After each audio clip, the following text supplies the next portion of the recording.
Dodger Stadium is doing fine, despite what you might have seen online. Hey, images from over the weekend appeared to show the ballpark submerged in water from all the rain that Hilary brought to our area.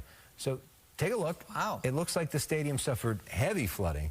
Dodgers say nope, wasn't flooded. Picture shows the parking lot wet from all the rain. It created an optical illusion, made it look like a moat around the building. In fact, the rain is gone.